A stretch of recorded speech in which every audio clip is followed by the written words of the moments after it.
Good morning everyone. Today we will discuss major trade center यानी कि मुख्य व्यापारिक केंद्र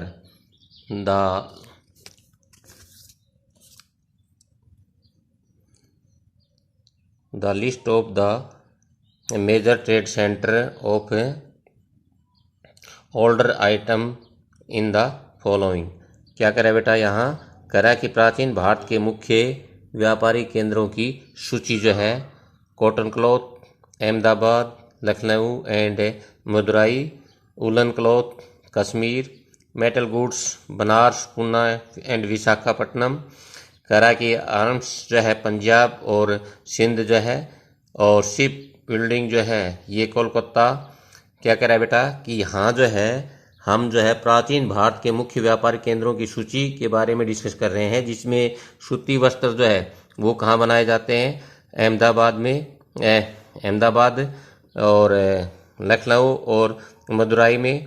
वुलन क्लॉथ जो है यानी कि हमारे ऊनी वस्त्र जो है वो कश्मीर में, और मेटल गुड्स धातु की वस्तुएं जो है बनारस, पूना और विशाखापट्टनम में, और जो अस्त्र शस्त्र जो है पंजाब और सिंध में, और जहाज जो है वो कोलकाता में बनाई जाती हैं। कहा कि major import and export of India, Bharat जो है कुछ इस प्रकार के मुख्य आयात और निर्यात जो है उनकी जो सूची जो है मेजर जो है वो कौन कौन से जो प्रोडक्ट जो है उनका एक्सपोर्ट और इंपोर्ट करता था।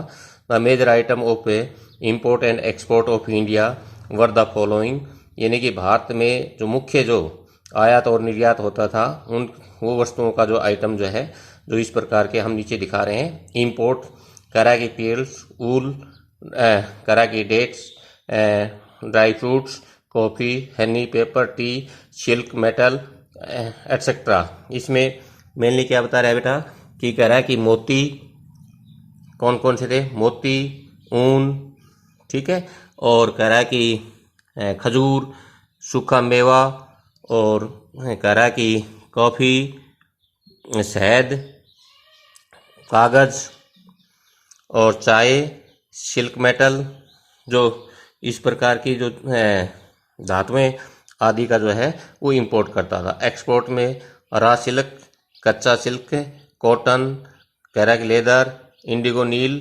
राइस चावल, व्हीट, करा की ओपियम, पेपर, स्पाइसेस और प्रेशियस स्टोन यानी कि मूल्यवान जो है पत्थर जो है आदि का जो है वो एक्सपोर्ट करता था। मोड ऑफ ट्रांसपोर्ट यानी कि उस समय मेनली जो है किस प्रकार के ट्रांसपोर्ट जो है उन साधनों का यूज करता था। इन ओल्ड टाइम, पुराने समय में, the major modes of transport, परिवहन के जो मुख्य साधन थे इंडिया में, वर इन द फॉलोइंग, जिसमें करा कि इन द लोकल ट्रेड, देसी व्यापार जो है लोकल ट्रेड के लिए करा कि the means of transport were mainly use camel, ox जैसे ऊंट, बैल, डंकी, गधे आदि का प्रयोग किया जाता था। फॉर द फॉरेन ट्रेड, विदेशी व्यापार के लिए करा कि on the other hand mainly the ship were use, समुद्री जो जहाज है उनको प्रयोग किया जाता था। पोजीशन ऑफ इंडियन सब करा कि सब continent in the world economy, यानी कि विश्व अर्थव्यवस्था में भारतीय उपमहाद्वीप की स्थिति के बारे में डिस्कस करेंगे। There was a time when India was completely rich and the famous all over the world for its rare and artistic things. The prosperity of India in the 17th and 18th century attract the European trade to trade in India. The establishment of East India Company in the India was result of thinking of the foreigner. Just as the British rule come into the India, the Indian trade began to get a weak. Industrial revolution of the England struck a heavy blow of the Indian industries of craftsmanship, handicrafts, the goods which India used to export earlier. Now these very goods had to be imported to the India after getting कह रहा है कि independence the government of India focus in full, कह रहा है कि attention on the development of the trade through the medium of 5-year plans, कह रहा है कि कॉन्सिक्वेंटली टूडे द इंडिया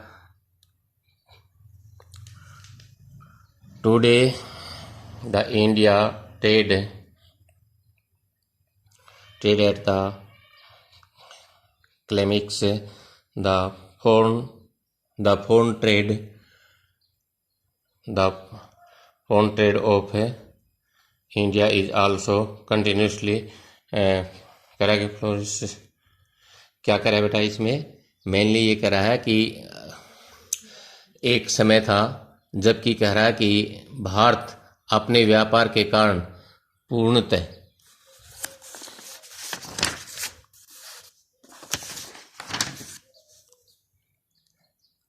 एक समय था कि जबकि भारत अपने व्यापार के कारण जो है पूर्णतः संपन्न था और अपनी दुर्लभ व कलात्मक वस्तुओं के लिए विश्वविख्यात था। भारत की इसी संपन्नता ने 17वीं व 18वीं शताब्दी में यूरोप के व्यापारियों को भारत में व्यापार करने के लिए आकर्षित किया था। भारत में ईस्ट इंडिया कंपनी की स्थापना विदेशियों की इसी सोच का परिणाम थी। जैसे ही ब्रिटिश शासन का आगमन हुआ, भारत का व्यापार कमजोर होने लगा। इंग्लैंड की औद्योगिक क्रांति ने क्या किया कि जो भारत को जो है दस्तकारी उद्योगों को भारी धक्का पहुंचाया और भारत में पहले जिन वस्तुओं का निर्यात किया जाता था अब उन वस्तुओं के आयात करने पर मजबूर हो गया था। स्वतंत्रता प्राप्ति के पश्चात भारत की सरकार ने पंचवर्षीय योजनाओं के माध्यम से व्यवसायिक विकास पर पूरा ध्यान लगाया। फलस्वरूप आज भारत का व्यापार अपनी चरम सीमा पर है और भारत का विदेशी व्यापार में भी लगातार बढ़ता जा रहा है।